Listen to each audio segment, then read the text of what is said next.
بسم اللہ الرحمن الرحیم۔ السلام علیکم۔ حضرت سعید بن مسیب علیہ الرحمہ فرماتے ہیں، ایک مرتبہ حضرت لقمان نے اپنے بیٹے کو نصیحت کرتے ہوئے فرمایا، نور نگاہ، جب بھی تجھے کوئی مصیبت پہنچے تو اسے اپنے حق میں بہتر جان اور یہ بات دل میں بٹھا لے کہ تیرے لیے اسی میں بھلائی ہے، اگرچہ بظاہر وہ مصیبت ہی نظر آ رہی ہو، لیکن حقیقت یہ ہے کہ وہ تیرے حق میں بہتر ہوگی۔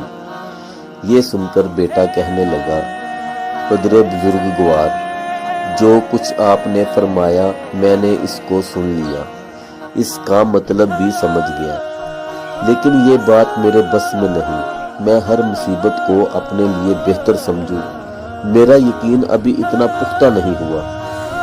جب حضرت لقمان حکیم نے اپنے بیٹے کی یہ بات سنی تو فرمایا، پسر عزیز، اللہ تعالیٰ نے دنیا میں وقتاً فوقتاً انبیاء کرام مبعوث فرمائے، ہمارے زمانے میں بھی اللہ تعالیٰ نے پیغمبر مبعوث فرمایا ہے، آؤ ہم اس پیغمبر علیہ السلام کی صحبت بابرکت سے فیضیاب ہونے چلتے ہیں، ان کی باتیں سن کر تیرے یقین کو تقویت ہوگی۔ بیٹا بارگاہ نبوت میں حاضر ہونے کے لیے تیار ہو گیا، چنانچہ ان دونوں نے اپنا سامان سفر تیار کیا اور خچروں پر سوار ہو کر اپنی منزل کی طرف روانہ ہو گئے۔ کئی دن رات انہوں نے سفر جاری رکھا، راستے میں ایک ویران جنگل آیا، وہ اپنے سامان سمیت جنگل میں داخل ہو گئے۔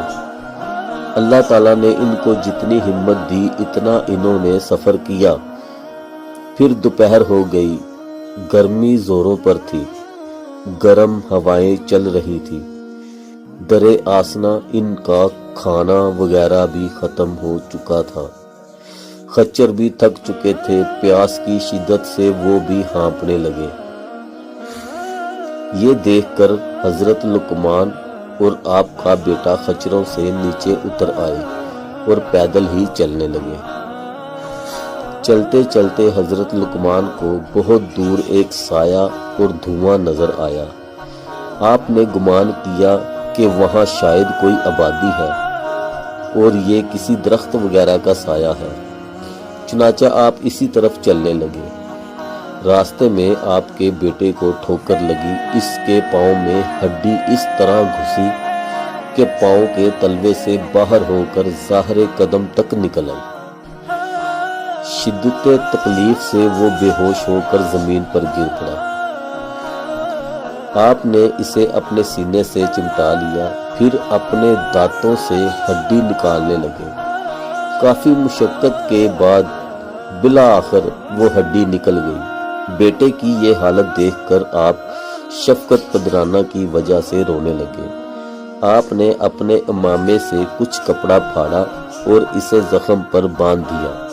حضرت لقمان کی آنکھوں سے بہنے والے آنسو جب بیٹے کے رخسار پر گرے تو اسے ہوش آ گیا۔ جب اس نے اپنے باپ کو روتے ہوئے دیکھا تو کہنے لگا، بابا جان، آپ تو مجھ سے فرما رہے تھے کہ ہر مصیبت میں بھلائی ہے، لیکن اب میری اس مصیبت کو دیکھ کر آپ رونے لگے، اور یہ مصیبت میرے حق میں بہتر کس طرح ہوگی؟ حالانکہ ہمارے کھانے پینے کی تمام اشیاء ختم ہو چکی ہیں، یہاں اس ویران جنگل میں تنہا رہ گئے، اگر آپ مجھے یہیں چھوڑ کر چلے جائیں گے تو آپ کو میرا اس مصیبت کی وجہ سے بہت رنج و غم لاحق رہے گا، اور اگر آپ یہیں میرے ساتھ رہیں گے تو ہم دونوں یہاں اسی ویرانے میں بھوک پیاس کی وجہ سے مر جائیں گے۔ اب آپ خود ہی بتائیں کہ اس مصیبت میں میرے لیے کیا بہتری ہے؟ بیٹے کی یہ بات سن کر حضرت لقمان نے فرمایا، لخت جگر، میرا رونا اس وجہ سے تھا کہ میں ایک باپ ہوں، اور ہر باپ کا اپنی اولاد کے دکھ درد کی وجہ سے غمگین ہو جانا ایک فطری عمل ہے۔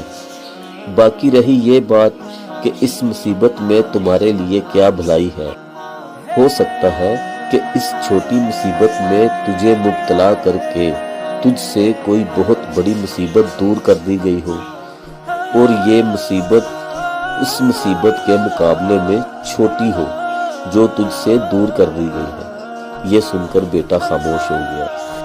پھر جب حضرت لقمان نے سامنے نظر کی تو اب وہاں نہ تو دھواں تھا اور نہ ہی سایہ وغیرہ۔ آپ دل میں کہنے لگے، میں نے ابھی تو اس طرف دھواں اور سایہ دیکھا تھا، لیکن اب وہ کہاں غائب ہو گیا؟ ہو سکتا ہے کہ ہمارے پروردگار نے ہماری مدد کے لیے کسی کو بھیجا ہو۔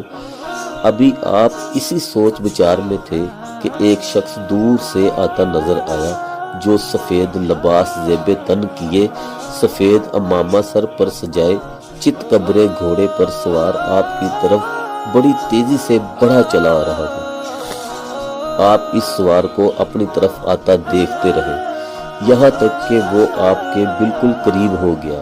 پھر وہ سوار اچانک نظروں سے اوجھل ہو گیا۔ پھر ایک آواز سنائی دی، کیا تم ہی لقمان ہو؟ عرض کی، جی ہاں میں ہی لقمان ہوں۔ پھر آواز آئی، کیا تم حکیم ہو؟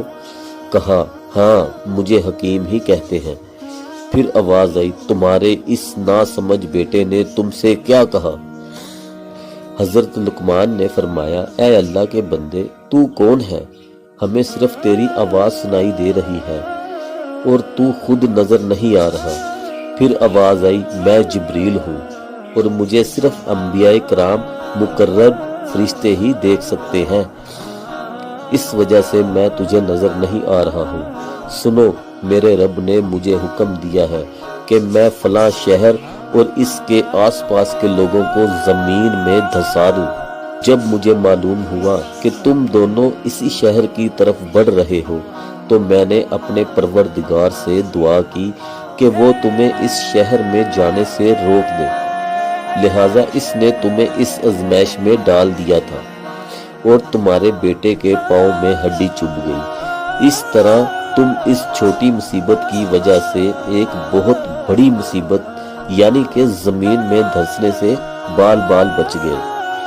پھر حضرت جبریل علیہ السلام نے اپنا ہاتھ اس زخمی لڑکے کے پاؤں پر پھیرا تو اس کا زخم فوراً ٹھیک ہو گیا۔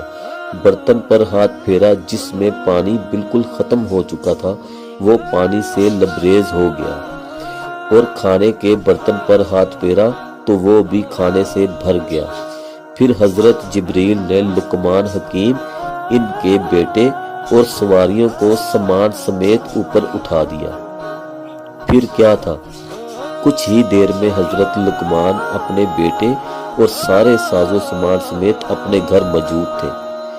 حالانکہ آپ کا گھر اس جنگل سے کئی دنوں کی مسافت پر تھا۔ اللہ اکبر۔